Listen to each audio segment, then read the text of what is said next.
بسم اللہ الرحمن الرحیم۔ آسان عربی گرامر برائے قرآن فہمی کے سلسلے کا یہ 15واں لیکچر ہے۔ اس کا موضوع ہے مرکب توصیفی۔ مرکب توصیفی دو اسماء پر مشتمل ہوتا ہے۔ ایک اسم دوسرے اسم کی صفت بیان کرتا ہے۔ اس میں ایک موصوف کہلاتا ہے، یعنی پہلا اسم جس کی صفت بیان کی جائے، اور دوسرا اسم صفت کہلاتا ہے، یعنی دوسرا اسم جو پہلے اسم کی تعریف بیان کرے۔ اردو میں صفت پہلے آتی ہے اور موصوف بعد میں، جیسے خوبصورت لڑکا، تو خوبصورت جو ہے صفت ہے اور لڑکا جو ہے موصوف ہے، لڑکے کی صفت ہے۔ لیکن عربی میں موصوف پہلے آتا ہے اور صفت بعد میں، جیسے الولد الحسن۔ اب الولد یہ موصوف ہے اور الحسن یہ اس کی صفت ہے۔ تو اس وجہ سے جب ترجمہ کریں گے ہم عربی سے اردو یا اردو سے عربی میں، تو اس کا ترجمہ الٹا ہوگا۔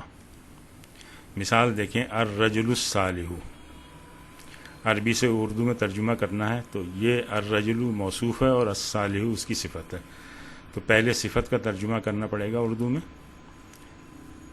اس کا ترجمہ ہے نیک، اور الرجل یعنی مرد، تو ترجمہ ہو جائے گا نیک مرد۔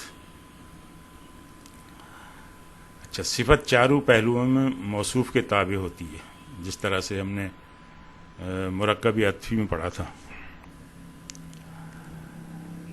صفت جو ہے یہ چار پہلو ہیں: حالت، جنس، عدد اور وسعت۔ اس میں یہ برابر ہوگی موصوف کے، یعنی جو حالت موصوف کی ہے وہی صفت کی ہوگی، جو جنس موصوف کا ہے وہی صفت کا ہوگا، جو عدد موصوف کا ہے وہی صفت کا، اور جو وسعت موصوف کی وہی صفت کی۔ یہ مثال دیکھیں، رجل صالح، اس میں جب یہ دیکھیں گے تو چاروں پہلو آپ کو ایک دوسرے کے برابر ملیں گے۔ الرجلین صالحین، اس میں بھی اسی طرح سے ہے، یہاں صرف وسعت کا فرق ہو گیا، باقی وہ عدد کا فرق ہو گیا، یعنی یہ تثنیہ بن گیا۔ نساء مومنات یہ جمع ہے، اور مذکر مؤنث میں فرق پڑ گیا، یعنی یہ مؤنث ہے دونوں۔ مسلمون مفلحون یہ جمع ہے اور حالت رفع میں ہے، ناکرہ ہے وسعت اس کی۔ تو اس طرح سے یہ مختلف مثالیں ہیں۔ اس میں یہ ہے کہ جو بھی صفت ہے وہ موصوف کے ان چاروں پہلوؤں میں تابع ہوگی، لیکن اس کا ایک استثناء ہے، اگر موصوف غیر عاقل کی جمع ہو تو صفت واحد مؤنث ہوگی۔ تو غیر عاقل جو ہے اس کی اگر جمع ہو تو صفت واحد مؤنث ہوگی، جیسے اقلام جمیلۃ۔ اب اقلام غیر عاقل ہے تو اس کی صفت یہ دیکھیں واحد اور مؤنث آئی ہے۔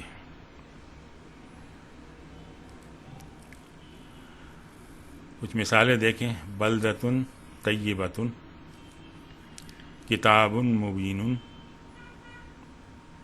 یعنی یہ پاک شہر، ایک پاک شہر، اور کتاب مبین واضح، ایک واضح کتاب۔ الفوز الکبیر بڑی کامیابی، عذاباً شدیداً شدید عذاب، لیلۃ مبارکۃ ایک مبارک رات۔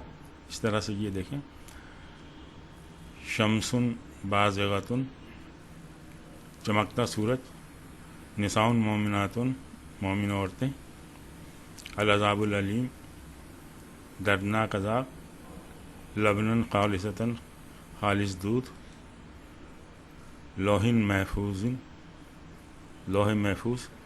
اس میں ایک تو یہ کہ ان کے معنی آپ یاد کر لیں، اور دوسرا یہ کہ اس میں آپ کمپیئر کریں کہ ان کے جو پہلو ہیں وہ مرکب توصیفی کے حساب سے جو ہے وہ ایک دوسرے کے تابع چل رہے ہیں یا نہیں۔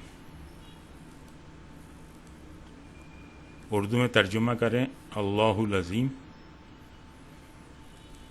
پہلے عظیم کا ترجمہ ہوگا تو عظیم اللہ۔ الرسول الکریم بزرگ رسول، الصراط المستقیم سیدھا راستہ. صراط مستقیم، اب یہاں پہ یہ نکرہ ہے تو اس میں ایک لگ جائے گا، ایک سیدھا راستہ. الثمن القلیل، تھوڑی قیمت. اس طرح مزید مثالیں دیکھیں.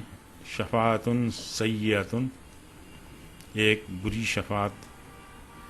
جنتان وسیعتان، کوئی دو وسیع باغات. اب یہ نکرہ تھا اس لیے. المومنون المفلحون، سب کامیاب مومن. درسان طویلان، یہ نکرہ ہے، کوئی دو طویل اسباب. الآیات البینات، واضح نشانیاں. اب اردو سے عربی میں ترجمہ کریں. ایک بزرگ رسول، یہ دیکھ چکے ہیں ہم. رسول کریم.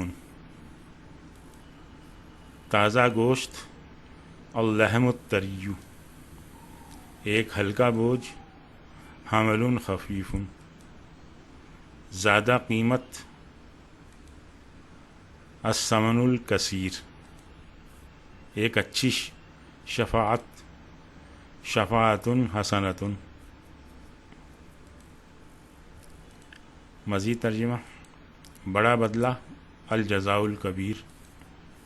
پاک زندگی، الحیات الطیبۃ، ایک کشادہ دروازہ. باب واسع، تھوڑے آدمی. الرجال القلیل، کچھ اچھی سفارشیں. شفاعات حسنات، کچھ بری سفارشیں. شفاعات سیئات. اب اس کا یہ طریقہ آپ نے جان لیا کہ کس طریقے سے ہوگا. نکرہ کس طرح آئے گا اور معرفہ کس طرح آئے گا، اور اس طرح سے یہ الفاظ ہیں، ان کے بھی معنی یاد رکھ لیں تاکہ آپ کی ووکیبلری بڑھ جائے. آج ہم یہیں پر اکتفا کرتے ہیں. سبحانک اللہم و بحمدک، نشہد ان لا الہ الا انت، نستغفرک و نتوب الیک.